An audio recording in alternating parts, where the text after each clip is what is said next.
જનતા, લોકો, અને એટલું બધું દાન આપ્યું કે ભૂતકાળમાં આવો કોઈ અશ્વમેઘ યજ્ઞ થયો નહોતો.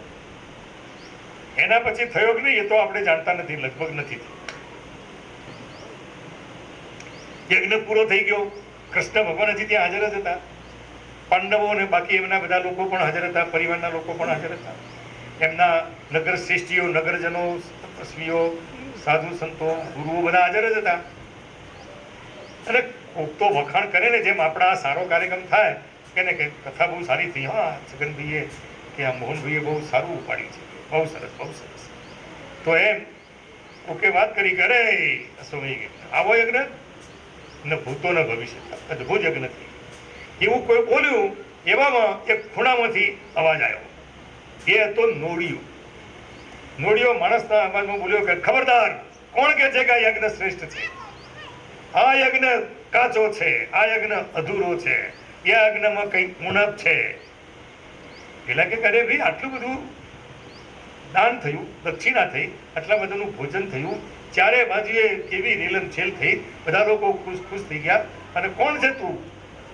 તેને કીધું કે હું એક નોળિયો છું, મારી વાત સાંભળો, હું એક એવા યજ્ઞમાંથી આવું છું કે જેનું હું તમને એનું વર્ણન કરવા માંગુ છું. પછી એની તોલે આ યજ્ઞ ના આવે.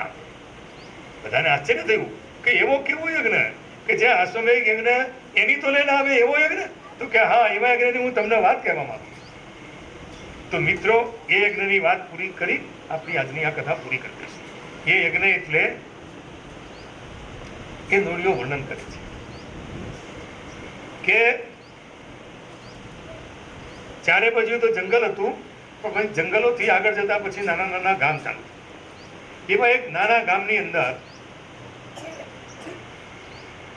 એક તપસ્વી બ્રાહ્મણ પરિવાર રહેતું હતું.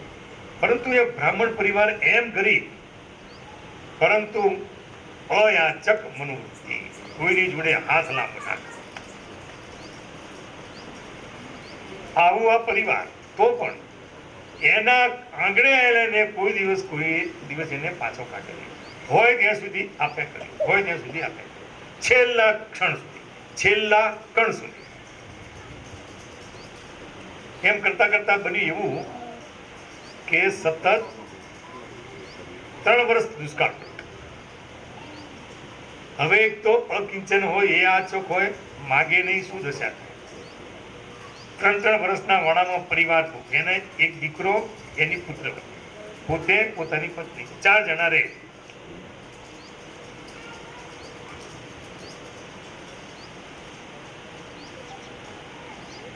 હવે ચારે બાજુ દુષ્કાળ, કઈથી કશું મળે નહીં, ભૂખ્યા થયેલા. આજે મુખ્ય જે બ્રાહ્મણ ઘરના ગૃહસ્વામી એ અડાવડા રહીને મહેનત કરે, થોડા ઘણા કણ વીણી લાવે, ગમે તે એ દિવસે. આમ સામાન્ય રીતે શું કરે કે કથા વાર્તા કરે, જે દક્ષિણા મળે એમાંથી ખાવા પીવાનું ચલા. પણ હવે તો બધાએ ભૂખ્યા, દુષ્કાળ, તો શું કથા વાર્તા ચાલે.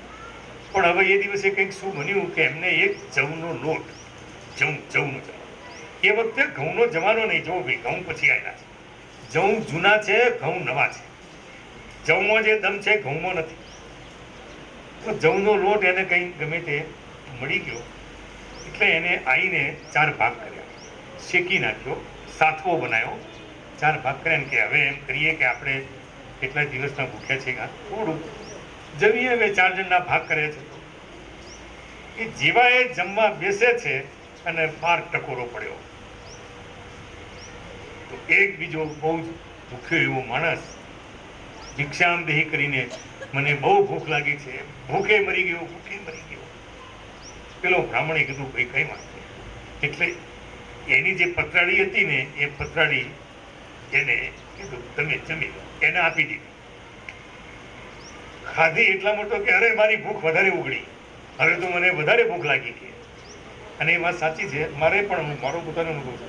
ના ખાઈએ તો ચાલે, પણ જો ખાવાનું ચાલુ કર્યું ભૂખ વધે પાછી.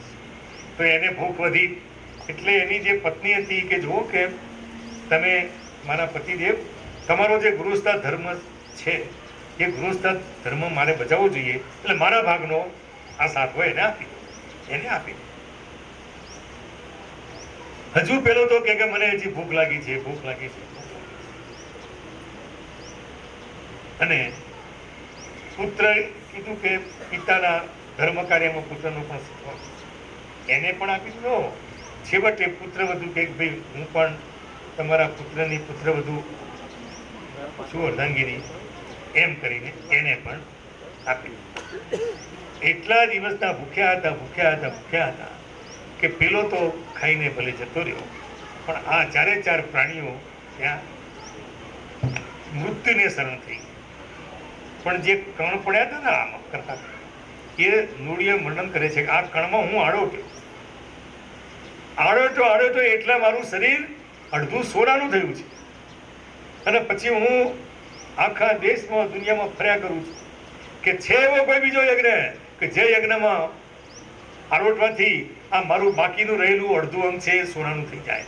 હજી કોઈ યજ્ઞ એવો નથી કે જેમાં મારું બાકીનું જે રહેલું અંગ છે એ સોનાનું થયું હોય. આ યજ્ઞ પણ અધૂરો છે, કાચો છે, ખોટો છે.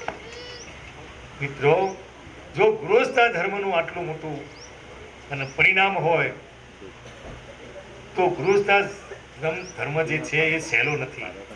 સંન્યાસ્ત ધર્મ કરતા બહુ કઠિન ધર્મ છે એ હું કબૂલ કરું છું. વાસ્તવમાં એ કઠિન ધર્મ છે, પરંતુ ગૃહસ્થાશ્રમ ધર્મમાં જે સફળતા છે, એમાં જે આનંદ જે છે, એમાં જે દિવ્ય દ્રષ્ટિ છે, એમાં મનની જે શાંતિ છે, સંન્યસ્ત ધર્મમાં નહીં મળે. હું મહેન્દ્ર અને આશીષ ગુરુજી કીધું ને આખા દેશમાં ફર્યો. છેલ્લા 7-8 વર્ષમાં 2,500 થી વધારે સાધુ સંતો અને માતાજીને ઘણાને મળતો રહ્યો. ગ્રસ્ત તો એમ કહો કે લાખો તો ના કહેવાય, પણ 50,000-60,000 પરિવારોમાં મારું જવા આવવાનું થયું છે. એટલો તો હું ભાગશાળી છું જ. એટલા બધા પરિવારોમાં રહ્યો અને 2,500 સંતોને માતાજીઓને બધાને મળવાનું, એમના દર્શનનો લાવો મળ્યો. પણ હું તમને ખરેખર વિનંતી કરું છું કે જો શ્રેષ્ઠ ધર્મ જો હોય તો ગૃહસ્થાશ્રમ ધર્મ છે, એનું અનુપાલન શું કરવું ને કેવી રીતે કરવું એ હવે આવતીકાલની જે આપણી કથા વાર્તા ચાલશે એની અંદર આગળ વધીશું. કેમ કે આ તો વિષય લાંબો છે. મેં કીધું ને કે કથાની બહુ મુશ્કેલી હોય છે. હું કોઈ વક્તા પ્રવક્તા નથી, કોઈ જ્ઞાની નથી. કેવી રીતે શું કરવું એ બધું મને કંઈ આવડતું નથી. વાતોના વડા કરવા હોય તો વાતોના વડા કરીએ. એટલે બેઠા બેઠા મેં થોડા વડા વણ્યા અને તમે બધાએ તિલમાં તળ્યા. કેટલા સારા મીઠા લાગ્યા એ કાલે ખબર. અહીંયા આપ સૌનો આભાર માનીને અને ખાસ કરીને જે જમાન પરિવાર છે કે જેને આટલી મહેનત ઉપાડી છે, અને મેં કીધું હતું કે 100 લોકો આવવા જોઈએ, લગભગ 150 લોકો છે આજે. એટલે મને એમ લાગે છે કે આપણી જે 100 સંખ્યામાં કથાની યોજના હતી એના કરતાં 1.5 ગણી સફળતા પ્રાપ્ત કરી કહેવાય. આપ સૌને મારી વિનંતી કે કાલે આપ બીજા લોકોને પણ વાત કરો કે ભાઈ ભલે આજનો વિષય તો ગયો પણ આ વિષય કંઈ અધૂરો નથી. આવતીકાલે એનું પૂરક થશે ને તમને અંદાજ પણ આવી ગયો કે હવે એમાં આગળ શું કરવું છે. એના અંગે આપણે આગળ ચાલીશું. અને હું થોડી ઘણી વાત કરીશ, પણ કદાચ કાલે બીજા એક મહાન વક્તા કાલે આવવાના છે, એમને પણ હું વિનંતી કરીશ કે તમે થોડો લાભ આપો.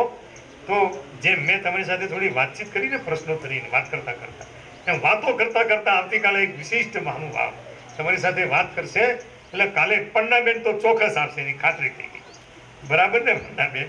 ચલો, શંકર ભગવાન કી જય, ગણપતિ મહારાજ કી જય, રામચંદ્ર ભગવાન કી જય, હનુમાનજી મહારાજ કી જય. આરતી ઉતારો હે રાજા રામ, તેરી આરતી ઉતારો, આરતી ઉતારો તને મારો હે રાજા રામ, તેરી આરતી ઉતારો. કનક સિંહાસન વિરાજતે જોરી, દશરથ નંદન જનક કિશોરી, યુગલ છબી हे राजा राम तेरी आरती उतारो। वाहग शोभित जग जननी चरण विराजत है सुत अंजनी। इन चरणों में जीवन मारो। हे राजा राम तेरी आरती उतारो। हे राजा राम तेरी आरती उतारो। चरणों से निकली गंगा प्यारी पावन करती है दुनिया सारी। इन चरणों को सदा पखारो। हे राजा राम आरती उतारो। हे राजा राम दे आरती उतारो। आरती हनुमंत के मन है भावे। काम कथा नित शिव जी गावे। मैं सुन सुन निज जन्म सवारो। हे राजा राम दे आरती उतारो। हे राजा राम दे आरती उतारो। आरती उतारो तन मन वारो। हे राजा राम दे आरती उतारो। हे राजा राम दे आरती उतारो। हे राजा राम दे आरती उतारो। हे राजा राम दे आरती उतारो। बोलिए श्री रामचंद्र भगवान की जय। कर्पूर गौरम करुणावतारम संसार सारम भुजगेन्द्रहारम सदा